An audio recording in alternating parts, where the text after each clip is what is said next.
Good morning everyone. आज करें बच्चों हम लोग क्लास 11th का 9th chapter that is sequences and series. और आज करेंगे हम लोग एक्सरसाइज 9.2 का 8th क्वेश्चन। देखिए क्वेश्चन क्या कह रहा है। If the sum of n terms of n AP is this. एक एपी है जिसकी n टर्म्स को आप ऐड करो तो ये आता है। ये असल में क्या है, इस पर थोड़ा देर में आते हैं। सबसे पहले समझ लेते हैं क्वेश्चन का मतलब क्या है। देखिए सपोज कीजिए एक अर्थमेटिक प्रोग्रेशन है।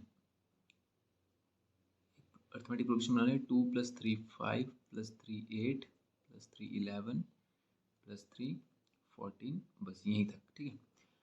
अब मैं आपसे बोलूं कि फर्स्ट एन टर्म्स का सम, जैसे यहाँ पे बोले ना एन टर्म्स का सम, तो जैसे मैं यहाँ पे बोलूंगा कि 1 2 3, मैं बोलूंगा 4 टर्म्स का सम कितना है। तो देखिए ये कितनी आ गई, चारों टर्म को ऐड कर लीजिए आप, आपको पता चल जाएगा। 5 2 60 8 15 और 11 9 26, यानी पहली 4 टर्म का सम क्या आ जाएगा 26। तो हम बोलेंगे sum of 4 terms, sum of 4 terms is equal to कितना आ गया 26। अगर मैं 5 टर्म्स का सम पूछूं आपसे तो कितना हो जाएगा 26 और 14 हो गया आपके कितने 40।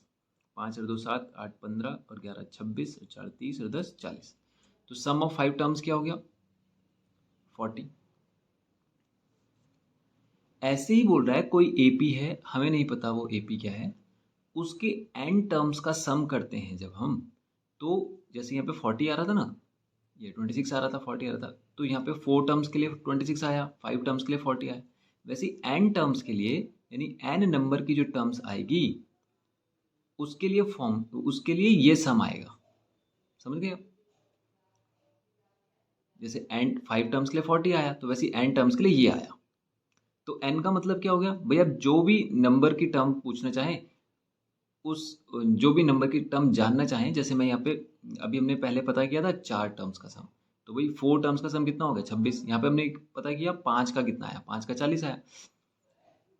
तो आपने देखा होगा मैं एन की जगह पे यही तो रख रहा हूँ, नंबर कौन से नंबर की टर्म है, तो कौन से नंबर की टर्म नहीं, कौन से नंबर तक की टर्म है।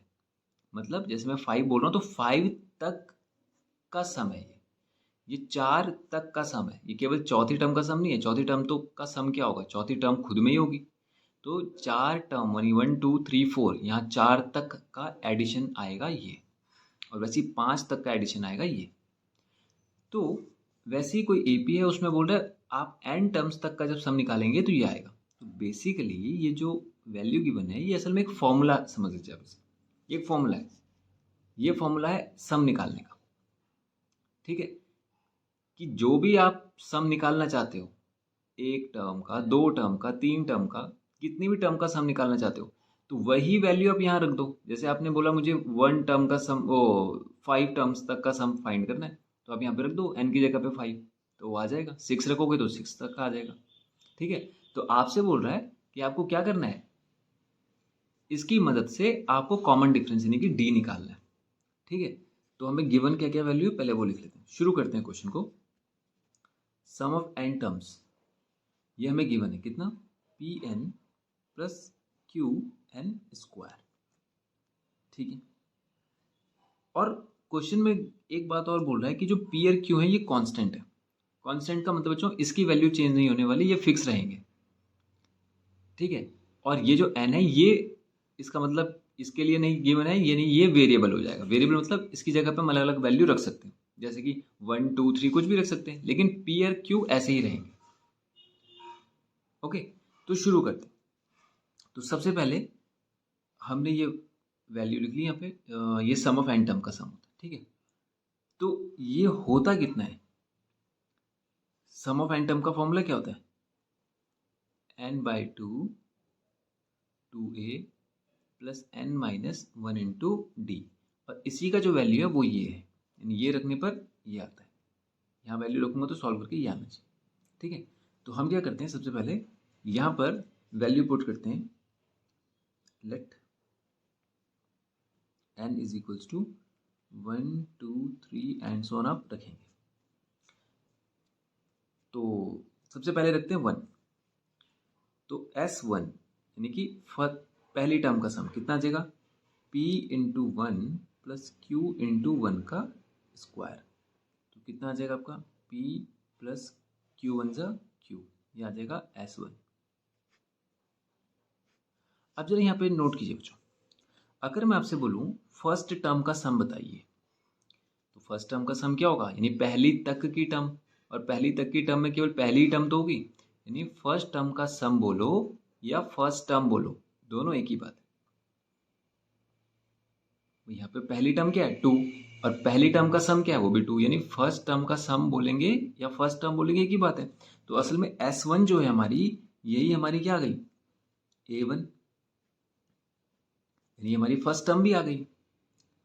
देखिए यहाँ पे समझते हैं, अगर मैं आपसे बोलता हूँ फर्स्ट S2 बोल रहा हूँ, मान लीजिए S2 मतलब सम ऑफ टू टर्म्स, तो टू टर्म्स का सम कितना आएगा 5 और 2 7, तो उसमें तो 7 फिर 8 15, तो ये जो आ रहे हैं 7 आ रहा है 15 आ रहा है, ये तो कोई टर्म नहीं है, ये कोई टर्म नहीं है, ये टर्म्स का सम है।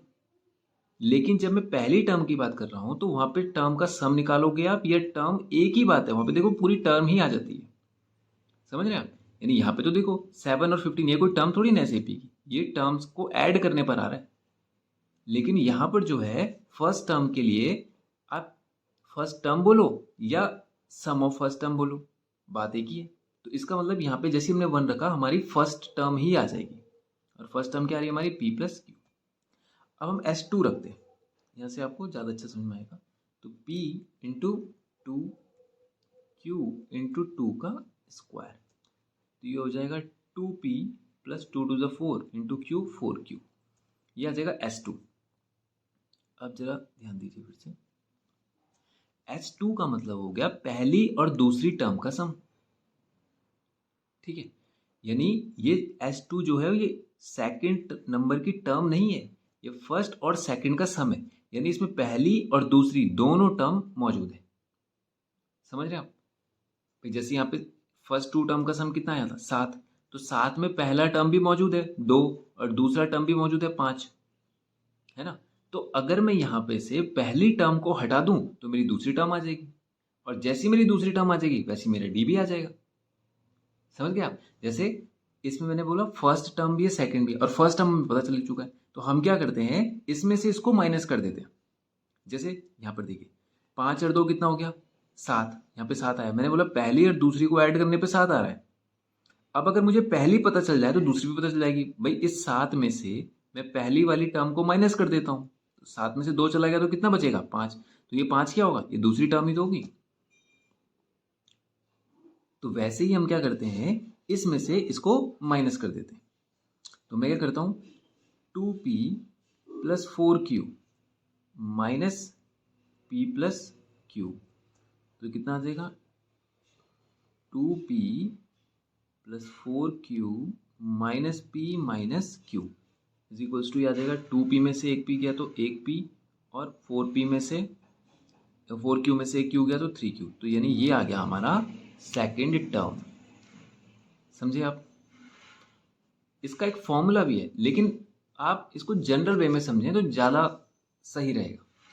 फॉर्मूले में तो हम लगाएंगे, लेकिन मीनिंग क्या है उस फॉर्मूले का, वो यही है कि अगर आप टर्म का सम निकालते हो, आपको पहली टर्म पता चल गई तो दूसरी भी आप यहाँ से निकाल सकते हैं। देखो पहली 2 टर्म का सम था हमारे पास, पहली हमें पता थी तो हमने दूसरी टर्म भी निकाल दी। अब हमारे पास A1 आ गया और A2 आ गया। अब जैसे हमारे पास 2 टर्म आ जाती है तो क्या हम D निकाल सकते हैं, यस, दूसरी में से पहली को माइनस कर दो। तो हमें D निकालने के लिए क्या क्या करना है, A2 minus A1 is equals to, ये हो जाएगा p प्लस 3q माइनस, इसको यहाँ पे रख देते हैं, माइनस p प्लस q, तो ये कितना हो जाएगा p plus 3q minus p minus q, p से p गया, 3q माइनस q कितना आ जाएगा 2q, ये आ जाएगा हमारा d, समझे आप। कॉमन डिफरेंस d, सिंपल क्या करना है, आपने सबसे पहले यहाँ वैल्यू रखी है, ये असल में हमारे पास एक फॉर्मूला गिवन है ना। बस मेन आपको यहाँ पे ध्यान देना है कि ये जो टर्म है, टर्म का जो सम है फर्स्ट और सेकंड का, भाई थर्ड टर्म के लिए भी हम कह सकते हैं कि हमें पहली और दूसरी पता होनी चाहिए तो मैं तीसरी निकालूंगा, लेकिन पहली और दूसरी में देखिए जैसे ही आपने पहली टर्म का सम निकाला वो सीधा पहली टर्म ही आ गया। जैसे ही आपने दूसरी टर्म का सम निकाला उसमें पहली और दूसरी दोनों का सम आ गया।